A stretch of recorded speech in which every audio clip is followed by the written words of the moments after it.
¿Cómo están, estimados hermanos? Bienvenidos una vez más a este curso de Apologética Fundamental. Gracias de todo corazón por estar siguiendo los temas que subimos 2 veces por semana. Llegamos ya al 5º tema de nuestro curso, que va a ser un tema muy especial, luego de haber hablado de el Padre, el Hijo y el Espíritu Santo.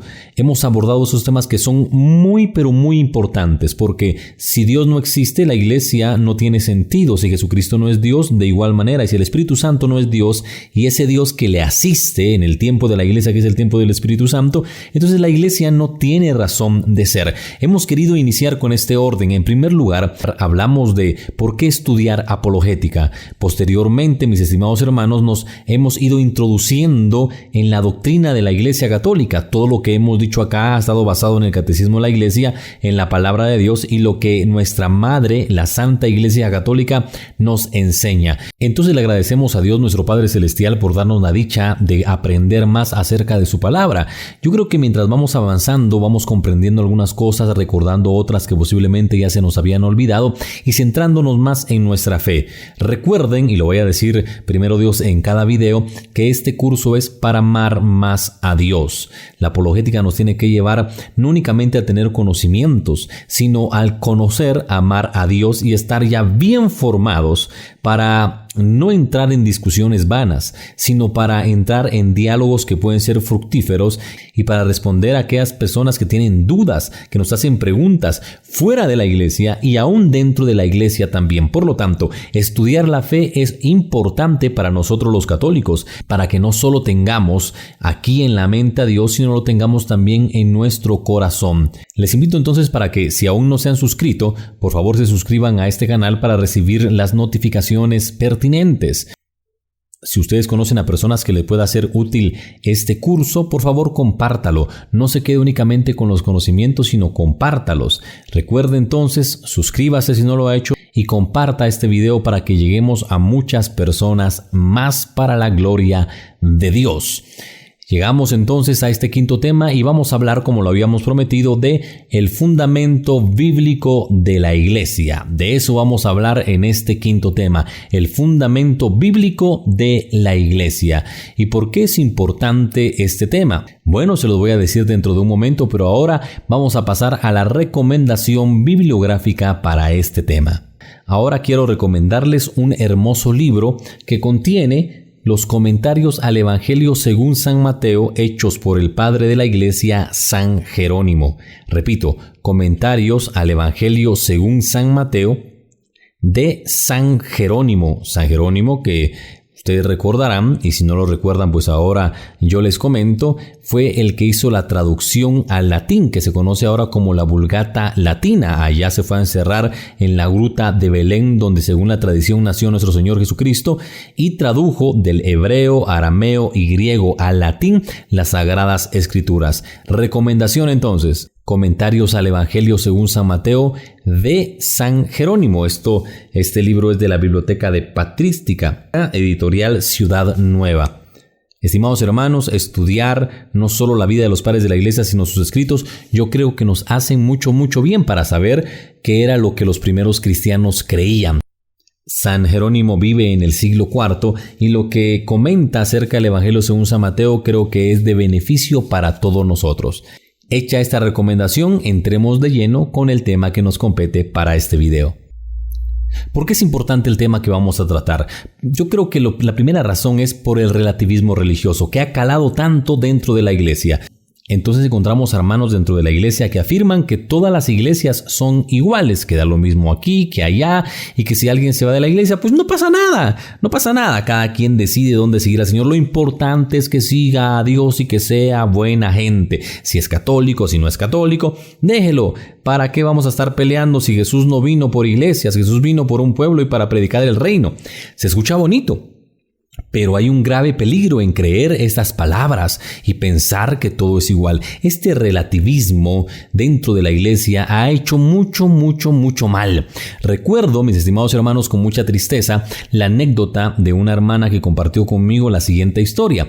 Resulta que su hija se enamoró de una persona que no compartía nuestra fe católica. Él era evangélico y constantemente le andaba diciendo que su familia era una familia de idólatras, que estábamos en la iglesia en una iglesia que era no tanto iglesia sino anti-iglesia, y que el Papa era el anticristo y que aquí y que allá.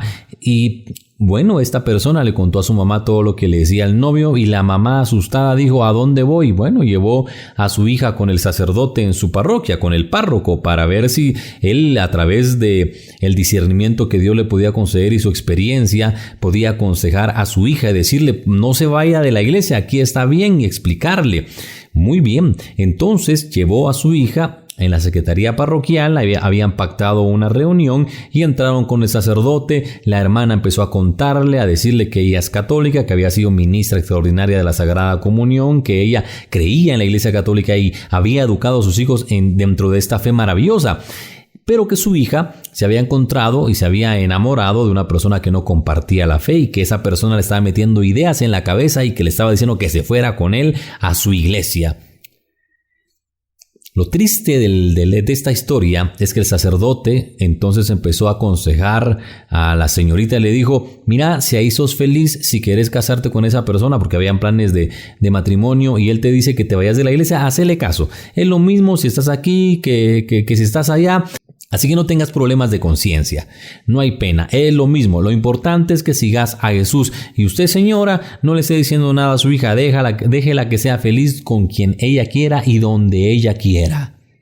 La mamá salió decepcionada porque en lugar de hacerle un bien a su hija, la persona que estaba para guiarle, porque era su párroco, le desorientó y le dijo que todo era igual, hermano. Y lo escandaloso del caso es que así hay muchas personas, pero no solo sacerdotes, también catequistas y laicos comprometidos que piensan que da lo mismo estar aquí que estar allá, y que no tienen ningún reparo en afirmar que es lo mismo ser católico que ser protestante, que ser evangélico, que ser mormón, que ser testigos de Jehová, que lo importante es que todos nos sintamos bien. Mis estimados hermanos, a través de este tema vamos a responder que no es lo mismo estar aquí que estar allá, que no es lo mismo pertenecer a la iglesia católica que irnos de ella, o pertenecer a una iglesia protestante o evangélica. También creo que debemos estudiar ese tema por un falso ecumenismo que se ha metido en muchas comunidades. ¿Qué es el falso ecumenismo? Pensar que, bueno, yo puedo ir a una secta porque yo soy ecuménico, y la iglesia nos ha invitado a orar con otras personas que son cristianas pero que no pertenecen a la iglesia católica. Entonces yo practico el ecumenismo, voy a esos conciertos de mis hermanos evangélicos, y cuando puedo voy a misa, y después de misa voy todavía a mi culto porque soy una persona muy ecuménica. Y pensamos que el ecumenismo es equiparar el catolicismo con las denominaciones no católicas, y entonces se tiende a tener la idea de que es lo mismo ser católico que pertenecer a otra denominación, que ya estamos en tiempos de ecumenismo y no es tan ecuménico estar dando esos temas de apologética. Déjelo usted, hombre, para que vamos a estar peleando, no le meta cizaña a la gente en la cabeza. Muchas personas tienden a pensar de esta manera porque se creen ecuménicos. Y otros también afirman que desde el Concilio Vaticano II no es necesario que nadie se convierta. Si un evangélico descubre que la Iglesia Católica es la verdadera, si quiere se convierte, si no, lo importante es que dé fruto. Y de eso, hermano, tenemos evidencia. Dos personas se vienen a la mente que he escuchado su testimonio. El primero, Fernando Casanova, que cuando va a platicar, a consultar con un sacerdote acerca de su disposición para entrar a esta Santa Iglesia Católica, el sacerdote le dijo: ¿cómo vas a pensar? Piensan tus hijos, ¿de qué vas a vivir? Pero por la gracia del Señor, y que este hombre estaba dejando que el Espíritu Santo tocara su corazón, él dijo: si este hombre da testimonio de esta iglesia de esta manera, esa tiene que ser la iglesia de Cristo, porque no se ha venido para abajo a pesar del mal testimonio que dan algunas personas. El otro que se me viene a la mente es Scott Hahn, que le pasó algo muy similar, platicando con un sacerdote acerca de su deseo de entrar en comunión plena con la iglesia católica. Este le dijo que no, que eso era muy antiecuménico, y que después del concilio valía lo mismo estar aquí que estar allá. Entonces muchos hablan del espíritu del concilio, que solo desvirtúa el concilio, y muchas veces sin haberlo leído dicen que desde el Concilio Vaticano II da lo mismo ser católico que ser evangélico. Pero también ese tema es importante para aquellas personas que son católicas, pero por costumbre, de nombre. Pues es católico porque su papá es católico, porque su abuelo era católico. Pues es católico porque, y he escuchado este tipo de respuestas, soy católico porque ahí nos dan chance de poder embriagarnos, porque ahí podemos hacer de todo. Oiga, qué tristeza escuchar ese tipo de comentarios. Otros son católicos, repito, por costumbre. Van a misa los domingos porque es costumbre.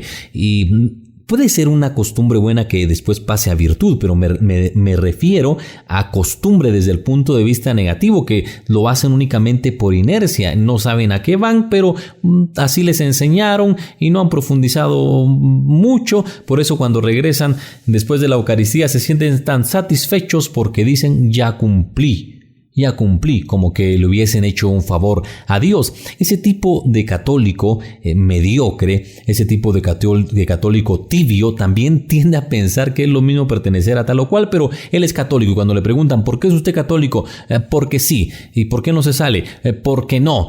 No tienen una respuesta hacia esas personas que les preguntan por qué es que son católicos. Entonces ese tema es también para aquellas personas que son católicas nominales, católicas de fiesta, católicas de Semana Santa, católicas de Navidad o puramente por costumbre. Es importante también hablar del fundamento bíblico de la Iglesia porque no podemos ocultar que muchas sectas inyectan odio contra nosotros los católicos. No podemos negarlo.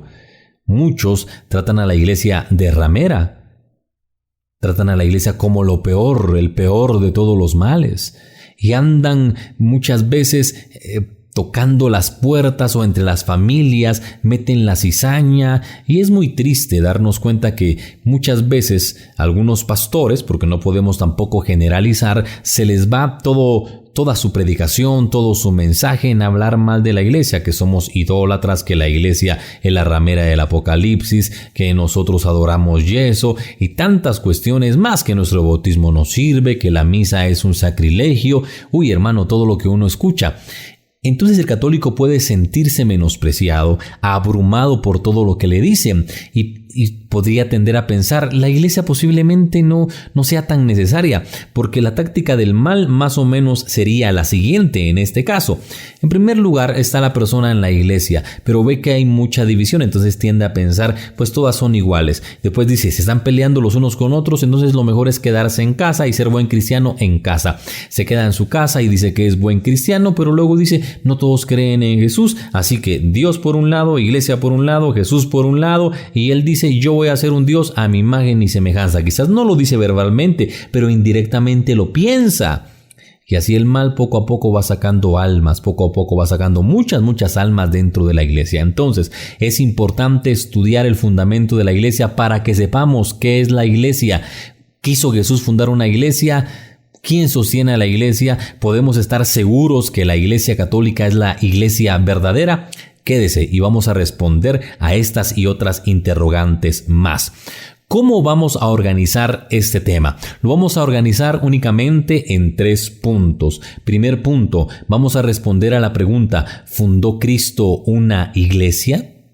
Segundo punto, vamos a responder a otra pregunta, ¿es importante la iglesia? Porque ahora también está de moda decir, Jesús sí, iglesia no.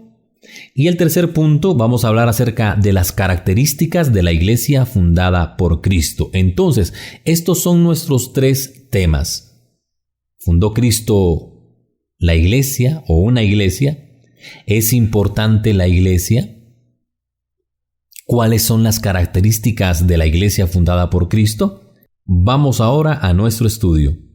Hoy, mis estimados hermanos, voy a tomar las citas y las voy a leer de la Biblia Reina Valera, que es la Biblia que utiliza la mayoría de denominaciones cristianas no católicas dentro de su culto, para que nos demos cuenta de que ellos en su Biblia tienen el fundamento de la iglesia y esas citas bíblicas, ¿de qué iglesia hablarán? Es lo que vamos a empezar en este momento a estudiar. Así que, Biblia, cuaderno y lapicero, por favor. Si no lo tiene a la mano, pause ahorita el video y vaya, porque muchas veces decimos, se me va a quedar, pero al otro día no recordamos ni siquiera la primera parte de lo que hemos querido estudiar. Así que yo lo invito para que tome su cuaderno, para que tome su Biblia y anote las citas que vamos a dar. Y recuerde, si las palabras cambian un poco, es porque yo en este estudio voy a utilizar la Biblia Reina Valera. Comencemos. Vayamos con nuestro primer punto. ¿Fundó Cristo una iglesia? ¿Cristo quiso fundar una iglesia? La respuesta es afirmativa. Cristo vino y fundó una iglesia. La iglesia no fue obra de la casualidad, sino está dentro de los planes de Dios y dentro también de los planes de Jesucristo y del Santo Espíritu. Entonces empecemos con las citas bíblicas y vamos a darnos cuenta cómo Cristo en su actuar empezó a preparar la fundación de la iglesia. Empecemos entonces con las citas bíblicas. Tenemos que empezar hablando acerca de la misión de Cristo acá en la tierra. San Juan capítulo 3 versículo 16.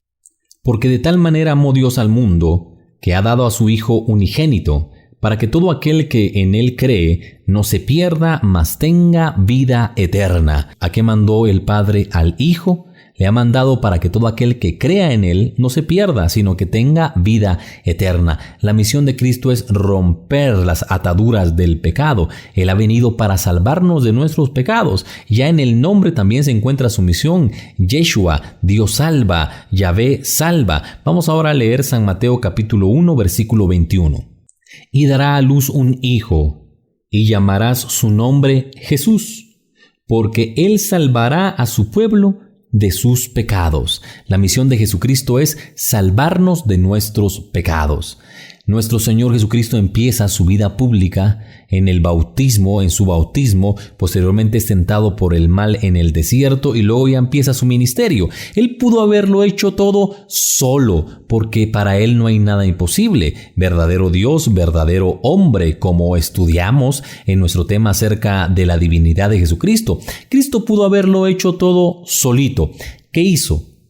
¿Lo hizo individualmente? No, empezó a llamar a personas. A los primeros que llamó los envió, son sus apóstoles. Y eso significa, la palabra apóstol significa enviado. Entonces el Señor no empieza como hombre orquesta, sino que va a llamar a personas, a un conjunto de personas, a hombres en este caso que son los 12 apóstoles, para darles una misión, para enviarles a predicar, para expulsar demonios. Pero lo vamos a leer. San Mateo capítulo 10 versículos del 1 al 4. Repito. San Mateo 10, 1 al 4. Entonces, llamando a sus 12 discípulos, les dio autoridad sobre los espíritus inmundos, para que los echasen fuera, y para sanar toda enfermedad y dolencia. Los nombres de los 12 apóstoles son estos: primero Simón, llamado Pedro, y Andrés su hermano, Jacobo hijo de Zebedeo, y Juan su hermano, Felipe, Bartolomé, Tomás, Mateo el publicano, Jacobo hijo de Alfeo, Lebeo por sobrenombre Tadeo, Simón el cananista y Judas Iscariote, el que también le entregó. Aquí encontramos que el Señor llama a 12 y los envía y les da autoridad y les da poder. Pero no solo va a llamar a 12, posteriormente va a llamar a 72. San Lucas capítulo 10, versículo 1. Después de estas cosas designó el Señor también a otros 70, a quienes envió de 2 en 2 delante de él a toda ciudad y lugar donde él había de ir. Aquí ya leemos que el Señor llama a 70, dice la Reina Valera. Ustedes van a encontrar en las traducciones católicas que dice 72. Pero dejando a un lado el número, lo que yo quiero aquí enfatizar es cómo el Señor no hace todo solo, sino llamó a 12 primero, sus apóstoles. Luego llama a 72, les da autoridad y los envía a predicar. Dentro de la vida pública del Señor encontramos la cita que nos va a iluminar mucho en este contexto. El Señor promete fundar su iglesia, fundar una iglesia, y promete también que ni las puertas del infierno la podrán vencer. Esta cita es muy importante. Está en el Evangelio según San Mateo, capítulo 16, versículo 18. Y yo también te digo que tú eres Pedro, y sobre esta roca edificaré mi iglesia, y las puertas del Hades no prevalecerán contra ella. Repito, y yo te digo, y yo también te digo, que tú eres Pedro, y sobre esta roca edificaré mi iglesia, y las puertas del Hades no prevalecerán contra ella. Hermano, aquí ese texto es muy claro. ¿Quiso Jesús fundar una iglesia? Claro, aquí la funda sobre San Pedro, Y no solo eso, sino promete que ni las puertas del infierno la podrán destruir. Tú eres Pedro y sobre esta piedra edificaré mi iglesia. La Reina Valera traduce tú eres Pedro y sobre esta roca edificaré mi iglesia. ¿Por qué? Lo vamos a ver cuando toquemos el tema acerca del papado. Por ahora, continuemos. Hemos visto que el Señor trae una misión. ¿Cuál es la misión de Jesucristo? Salvarnos del pecado. El Señor entonces empieza su vida pública y llama a 12, luego llama a 72. De los 12 que llamó, al apóstol Pedro, que le había cambiado el nombre, dice, tú eres Pedro y sobre esta piedra edificaré mi iglesia. San Juan capítulo 20, versículo 21. Entonces Jesús les dijo otra vez, paz a vosotros, como me envió el Padre, así también yo os envío. Repito, entonces Jesús les dijo otra vez, paz a vosotros. Oiga, por favor, como me envió el Padre, así también yo os envío. Aquí el Señor está compartiendo la misión. Así como Cristo vino a salvarnos, la iglesia va a ser vehículo de salvación, es decir, sacramento de salvación. Entonces, si Cristo quiso fundar una iglesia, de tal manera que miramos cómo a San Pedro le dice, sobre esta roca fundaré mi iglesia, y luego, cuando Cristo resucita, le dice a sus apóstoles, así como el Padre me envió, yo los envío a ustedes. Y les deja una misión, la gran misión que Jesucristo ha encomendado a la iglesia antes de ascender al cielo. San Mateo 28, 18 al 20. San Mateo 28, 18 al 20. Y Jesús se acercó y les habló diciendo, toda potestad me es dada en el cielo y en la tierra. Por tanto, id y haced discípulos a todas las naciones, bautizándolas en el nombre del Padre, y del Hijo, y del Espíritu Santo, enseñándoles que guarden todas las cosas que os he mandado. Y he aquí, yo estoy con vosotros todos los días hasta el fin del mundo. Esa es la misión de la iglesia. Llevar el Evangelio de Cristo a toda nación, a todas las razas, a todos los pueblos. Vayan y hagan que todos los pueblos sean mis discípulos, a que Cristo envía a la iglesia. Pero no la va a enviar al campo sin la fuerza, sin la presencia del Espíritu Santo. Entonces, Él dice que tienen que ser sus testigos hasta los confines de la tierra, pero para ello les va a dotar del Santo Espíritu de Dios. Hechos 1:8. Repito, Hechos capítulo 1, versículo 8. Pero recibiréis poder cuando haya venido sobre vosotros el Espíritu Santo, y me seréis testigos en Jerusalén, en toda Judea, en Samaria y hasta los confines de la tierra. Aquí el Señor entonces da una misión clara. Recordemos lo que hemos visto. Viene Cristo a salvarnos de nuestros pecados. Esa es su misión. El Señor no hace todo solo, llama a 12, llama a 72. De estos 12 le da una promesa a Pedro. Tú eres Pedro y sobre esta piedra edificaré mi iglesia. Los poderes del infierno no la podrán vencer. El Señor pasa por su pasión, muerte y resurrección, y cuando resucita le dice a sus apóstoles, como el Padre me envió, yo les envío a ustedes. ¿A qué envió el Padre a Jesús? Pues a salvarnos, y Jesús comparte esa misión con la iglesia. Por eso la iglesia es vehículo o sacramento de salvación. Antes de ascender al cielo les da la misión. Vayan y hagan que todos los pueblos sean mis discípulos, bautíceles, enséñeles, etc. Y para eso les promete el Espíritu Santo, y cuando venga el Espíritu Santo serán sus testigos. Dice hasta los confines de la tierra. Entonces, hermanos, con toda claridad y contundencia, respondemos a la pregunta, ¿fundó Cristo una iglesia? Sí, lo hemos visto y lo vamos a seguir profundizando. Antes de continuar, quisiera tomar unas palabras del padre Jorge Loring. En su enciclopedia Para Salvarte, él escribe lo siguiente. Decir que Cristo no pretendió fundar una iglesia es tan ridículo como decir que no quiere fundar una familia, uno que compra una casa, contrae matrimonio y tiene muchos hijos. Me parece muy bonita esta frase, por eso la voy a repetir. Decir que Cristo no pretendió fundar una iglesia es tan ridículo como decir que no quiere fundar una familia, uno que compra una casa, contrae matrimonio y tiene muchos hijos. Frase del padre Jorge Loring, que Dios tenga en su gloria. Mis estimados hermanos, aquellos que dicen, no, Cristo nunca pretendió fundar una iglesia, se contradice lo que dicen las Sagradas Escrituras acerca de que Cristo sí quiso fundar una iglesia. Estaba en su corazón fundar una iglesia y que incluso prometió que ni los poderes del infierno la podrían vencer. ¿Qué les parece? Entonces, ya abordamos el primer punto. ¿Cristo quiso fundar una iglesia? Claro que sí. Pero hermano, ¿es importante la iglesia?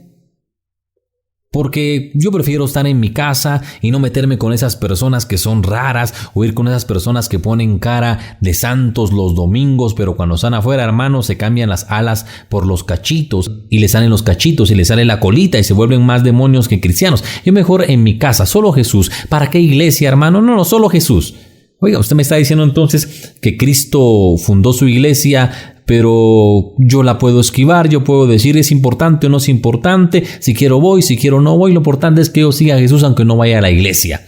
Hermano, eso es totalmente antibíblico, porque en este segundo punto vamos a responder a la pregunta, ¿es importante la iglesia? Claro que sí, y por las siguientes razones que en este momento vamos a empezar a explicar y vamos a tomar como base las Sagradas Escrituras, porque recordemos que el nombre de este tema es Fundamento Bíblico de la Iglesia. Pasemos entonces a responder esta pregunta. ¿Es importante la iglesia? Sí. ¿Por qué? Pasemos ahora a las citas bíblicas. La iglesia es importante porque en la iglesia se le da gloria a Dios. Repito, la iglesia es importante porque en la iglesia se le da gloria a Dios. Efesios capítulo 3. Versículo 21, repito, Efesios 3:21. A Él sea gloria en la iglesia en Cristo Jesús por todas las edades, por los siglos de los siglos. Amén. Repito, a Él sea gloria en la iglesia en Cristo Jesús por todas las edades, por los siglos de los siglos. Amén. Aquí encontramos que la Biblia sí nos habla que en la iglesia se da gloria a Dios. La iglesia también es importante porque la Biblia nos dice que Jesús se entregó por ella. Imagínense, Cristo se ha entregado por la iglesia. Dígame usted entonces si no es importante. Si no fuese importante la iglesia, ¿por qué Cristo se entregó por ella? Vamos ahora a la carta del apóstol San Pablo a los Efesios, capítulo 5, versículo 24. Repito, Efesios 5:24. Así que, como la iglesia está sujeta a Cristo, así también las casadas lo estén en todo a sus maridos. Maridos, amad a vuestras mujeres, así como Cristo amó a la iglesia y se entregó a sí mismo por ella. La iglesia es importante, claro, porque como hemos visto hasta ahora, ahí se le da gloria a Dios. 2, Jesús se entregó a sí mismo por la iglesia. 3, porque la iglesia es el fundamento de la verdad. Repito, la iglesia es el fundamento de la verdad. Primera de Timoteo, capítulo 3, versículo 15. Para que si tardo, aquí está hablando San Pablo, para que si tardo, sepas cómo debes conducirte en la casa de Dios, que es la iglesia del Dios viviente, columna y baluarte de la verdad. Lo voy a repetir. Para que si tardo, sepas cómo debes conducirte en la casa de Dios, que es la iglesia del Dios viviente, columna y baluarte de la verdad. Mis estimados hermanos, la iglesia es importante porque es la casa de Dios. La iglesia es importante porque es columna y baluarte o fundamento de la verdad. Entonces dígame usted, después de estas citas bíblicas, donde nos dice que en la iglesia se le da gloria a Dios, que Cristo se entregó por ella, y que ella es la casa de Dios y fundamento y baluarte de la verdad, ¿es importante la iglesia? Pues claro que sí. Rechazar a la iglesia es rechazar a Cristo. Así como usted lo oye, rechazar a la iglesia es rechazar a Cristo, porque la iglesia es el cuerpo místico de Cristo. Entonces esta moda de Cristo sí, iglesia no, yo puedo decir, mis estimados hermanos, sin temor a equivocarme, que viene del diablo. Decir que a Cristo sí, pero iglesia no, es como decirle, no importa la iglesia donde se te da gloria, no importa la iglesia, aunque Cristo se haya entregado por ella, Cristo. No hombre, la iglesia no importa, Señor, déjala a un lado. Pues tampoco la iglesia es la casa de Dios ni el fundamento de la verdad. ¿Verdad que eso sería totalmente antibíblico? Por lo tanto, podemos decir que la iglesia sí es importante porque Cristo quiso que sea importante. No porque la misma iglesia se dé importancia a ella, sino porque Cristo le dio esa importancia a la iglesia de tal manera que se entregó por ella y que es la casa de Dios. Pasemos ahora, mis estimados hermanos, a las características de la iglesia fundada por Cristo. Vamos a ver cuáles son esas características. Y la iglesia hasta hoy en día que tenga estas características, que son 4, como vamos a ver en esos momentos, esa es sin duda alguna la iglesia fundada por Cristo el Señor. Vamos entonces a hablar de las características de esa iglesia. Según encontramos por las enseñanzas de Cristo en diferentes partes del Evangelio, las características de la iglesia fundada por Él son 4. La iglesia es una, la iglesia es santa, la iglesia es católica, la iglesia es apostólica. Repito, las características de la iglesia fundada por Cristo son 4. Una, santa, católica y apostólica. Comencemos ahora por la primera. La iglesia es una. Claro, Cristo no ha fundado muchas iglesias. Cristo solo fundó una iglesia. Las demás no fueron fundadas por Él. De eso, mis estimados hermanos, ya tenemos la primera cita que hemos repasado hace un momento. San Mateo capítulo 16, versículo 18. La voy a volver a leer para enfatizar más acerca de esta realidad. Y recuerden que en este tema estoy utilizando una Biblia Reina Valera. San Mateo 16, 18. Y yo también te digo que tú eres Pedro, y sobre esta roca edificaré mi iglesia. Hermano, aquí el Señor está hablando de una iglesia, está hablando en singular, no en plural. Edificaré mi iglesia. Mi iglesia. Entonces, la iglesia tiene que ser una. No puede estar dividida la iglesia. Tiene que ser una. Así el Señor también lo profetizó cuando habló del rebaño. No habló de muchos rebaños, sino habló de un solo rebaño. San Juan capítulo 10, versículo 16. También tengo otras ovejas que no son de este redil. Aquellas también debo traer y oirán mi voz. Y habrá un rebaño y un pastor. Repito, también tengo otras ovejas que no son de este redil. Aquellas también debo traer, y oirán mi voz, y habrá un rebaño y un pastor. ¿Cuántos rebaños dice que va a haber? El rebaño es una figura de la iglesia. ¿Cuántos rebaños van a haber? Y habrán miles de rebaños y miles de pastores. No. Habrá un rebaño y un pastor. Aquí encontramos que Cristo quiere que solo haya una iglesia en unidad. Vamos a otra cita bíblica. Y esta es sumamente importante. Cristo, mis estimados hermanos, está en el capítulo 17 del Evangelio según San Juan, lo que se conoce como la oración sacerdotal, intercediendo por su iglesia. Y aquí va a decir algo que es muy importante y de manera clara nos da a entender que Cristo quiso solo una iglesia, la unidad, y que la división es un escándalo hasta el día de hoy. San Juan capítulo 17 versículos del 21 al 23. Repito, San Juan 17, 21 al 23. Para que todos sean uno, como tú, oh Padre, en mí y yo en ti, también ellos sean uno en nosotros, para que el mundo crea que tú me enviaste. La gloria que tú me diste, yo les he dado, para que sean uno, así como nosotros somos uno, yo en ellos y tú en mí, para que sean perfectos en unidad, para que el mundo conozca que tú me enviaste y que los has amado a ellos como también a mí me has amado. Voy a repetir el último versículo. Yo en ellos y tú en mí, para que sean perfectos en unidad, para que el mundo conozca que tú me enviaste y que los has amado a ellos como también a mí me has amado. Jesús ruega al Padre, que sean uno, para que el mundo crea. ¿Por qué el mundo hoy en día no mucho cree? Porque se da cuenta que todos los días hay divisiones dentro de nosotros los cristianos. La iglesia debe ser una. Ya vimos varias citas bíblicas, pero vamos con otra. Efesios capítulo 4, versículos del 1 al 6. Repito, Efesios 4, 1 al 6. Yo pues, preso en el Señor, os ruego que andéis como es digno de la vocación con que fuisteis llamados, con toda humildad y mansedumbre, soportándoos con paciencia los unos a los otros en amor, solícitos en guardar la unidad del Espíritu en el vínculo de la paz.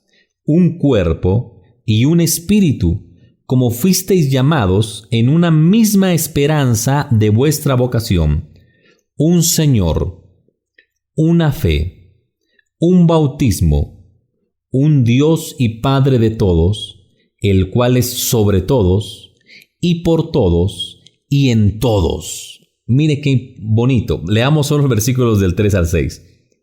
Solícitos en guardar la unidad. Aquí el apóstol está hablando, guarden la unidad del Espíritu en el vínculo de la paz. Un cuerpo, ¿cuántos cuerpos? Uno. Un espíritu, aquí está hablando del Espíritu Santo, como fuisteis llamados en una misma esperanza de vuestra vocación. Un Señor, una fe, un bautismo, un Dios y Padre de todos, el cual es sobre todos y por todos y en todos.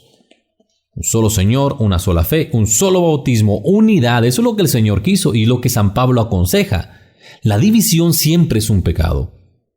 La división siempre es un pecado. Y desde el inicio de la iglesia ya habían divisiones. San Pablo tiene que llamar la atención a la iglesia de Corinto. Lo vamos a leer en 1 de Corintios, capítulo 1, versículos del 10 al 13. Repito, 1 de Corintios, capítulo 1, versículos del 10 al 13. Os ruego, pues, hermanos, por el nombre de nuestro Señor Jesucristo, que habléis todos una misma cosa, y que no haya entre vosotros divisiones, sino que estéis perfectamente unidos en una misma mente y en un mismo parecer. Porque he sido informado acerca de vosotros, hermanos míos, por los de Cloe, que hay entre vosotros contiendas. Quiero decir que cada uno de vosotros dice: yo soy de Pablo, y yo de Apolos, y yo de Cefas, y yo de Cristo. ¿Acaso está dividido Cristo? ¿Fue crucificado Pablo por vosotros? ¿O fuisteis bautizados en el nombre de Pablo? ¿Se da cuenta cómo aquí el apóstol llama la atención y dice, no dividan a Cristo? ¿Acaso está Cristo dividido? ¿Acaso está Cristo dividido? No perdamos el tiempo en divisiones. En la primera característica, la iglesia debe ser una en su fe. Una en el culto, en lo que las personas creen. Porque esto es de lógica. Hay dos que se denominan a sí mismas iglesias, en la misma cuadra. La primera enseña que hay rapto, lo que ellos llaman rapto, ¿no? La segunda enseña que no existe el rapto. ¿Quién de las dos tiene la razón? ¿Hay unidad allí? Por supuesto que no. Y el que dice que las dos tienen la razón en algo que se contradice, falla y falta contra las leyes de la lógica, porque dos cosas que se contradicen entre sí en un mismo punto no pueden tener la razón al mismo tiempo. Por lo tanto, ¿el rapto o no el rapto? ¿Hay unidad allí? Por supuesto que no. Vayamos a otra cuadra. En la siguiente cuadra le dicen a las mujeres que no pueden utilizar pantalón y lo predican como doctrina. Y la otra que está ahí casi pegado de esa dice a las mujeres que sí, pueden utilizar pantalón. Parece algo tan vano, ¿no? Pero lo predican como doctrina. ¿Quién tiene la razón? No pueden tener la razón al mismo tiempo porque se contradicen en el mismo punto. ¿Hay unidad allí? No.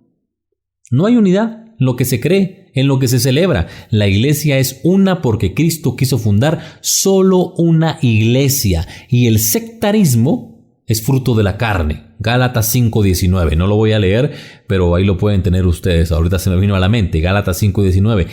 Las divisiones, el sectarismo es fruto de la carne. La iglesia debe ser una. Cristo no quiso muchas iglesias. Cristo quiso una sola iglesia. Y ya lo hemos demostrado con citas bíblicas. Segunda característica. La iglesia es santa. Repito, la iglesia es santa. ¿Por qué la iglesia debe ser santa? Porque la iglesia continúa la misión de Cristo. San Juan capítulo 10, versículo 10.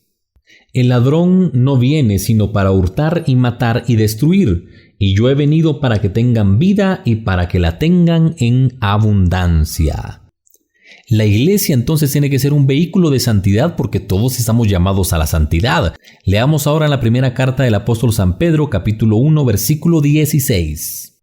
Porque escrito está: sed santos, porque yo soy santo. Entonces la iglesia tiene ese encargo de tener los medios para santificar a las personas que están en ella. Ser santos como yo soy santo, dice el Señor.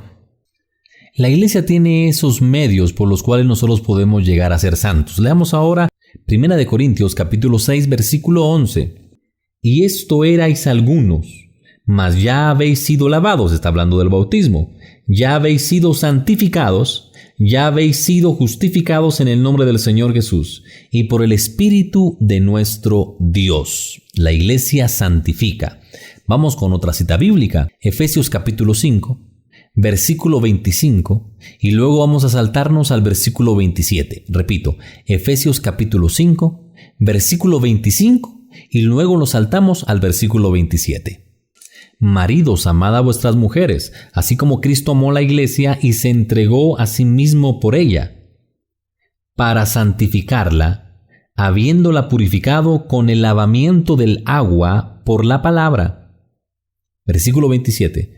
A fin de presentársela a sí mismo, una iglesia gloriosa, que no tuviese mancha ni arruga, ni cosa semejante, sino que fuese santa y sin mancha. Voy a repetir el versículo 27. A fin de presentársela a sí mismo, una iglesia gloriosa, que no tuviese mancha ni arruga, ni cosa semejante, sino que fuese santa y sin mancha. Cristo se ha entregado para hacer santa la iglesia. ¿Por qué es santa la iglesia entonces? Por lo que hemos leído, es santa porque tiene la misión de Cristo. Número 2, es santa porque tiene el deber también de santificarnos. Número 3, es santa porque su fundador es santo y porque se entregó por ella para santificarla, para quitarle toda arruga y toda mancha. Por eso se dice que la iglesia es sacramento de salvación, porque sin santidad nadie puede ver a Dios. Por lo tanto, si la iglesia tiene la misión misma de Cristo, la iglesia debe santificarnos. Oiga cómo San Pablo escribe a los Efesios, capítulo 1, versículo 4. Repito, Efesios 1, 4. Según nos escogió en Él antes de la fundación del mundo, para que fuésemos santos y sin mancha delante de Él. Repito, según nos escogió en Él antes de la fundación del mundo, para que fuésemos santos y sin mancha delante de Él. Queda comprobado entonces, hermanos, a través de la Sagrada Escritura, que una de las características de la iglesia es que es santa. Llevamos dos. La iglesia es una. Cristo no quiso muchas. La iglesia es santa. Tiene que llevarnos a la santificación. Cristo la ha santificado. Es santa por su fundador. Nos ha llamado a la santificación y en esa iglesia están los medios necesarios para ser santos. Vamos con la tercera característica. Y aquí es muy importante porque vamos entrando ya al meollo del asunto de la iglesia católica. Muchos dicen, dígame, a ver, muéstrame en la Biblia donde dice que Cristo fundó iglesia católica. Pero yo quiero ver con esos ojos que se van a comer los gusanos, quiero ver que diga, y tú eres Pedro y sobre esta piedra edificaré mi iglesia católica. Oiga, hermano, es que Cristo no le puso nombre a la iglesia, así como usted lo escuchó. Cristo no le puso nombre a la iglesia, no dijo, como hay muchas, pues yo te voy a tener que identificar a ti porque ¿por qué nos identificamos nosotros? ¿Por qué nos ponemos nombres? ¿Por qué luego surgieron los apellidos? Para poder individualizarnos frente a varias personas que pueden parecerse a nosotros. Los seres humanos, digamos la raza de seres humanos, tenemos nuestros nombres para poder identificarnos. Pero iglesia, Cristo solo fundó una, ¿por qué le va a poner nombre? Cristo no le pone nombre a la iglesia. Pero la iglesia tiene una característica universal y esa es la tercera. La iglesia es católica, por lo tanto, la iglesia no se llama católica, aunque nosotros tengamos por costumbre nominarla diciendo, pues la iglesia es católica, aunque ya estamos diciendo una característica más que un nombre. ¿Cómo se llama la iglesia que Cristo fundó? Y respondemos todos, católica. Está bien. En términos generales está bien, pero Cristo, mis estimados hermanos, no le pone nombre a la iglesia. De hecho, la iglesia no se llama católica, la iglesia es católica por su esencia, por su naturaleza. La iglesia debe ser católica.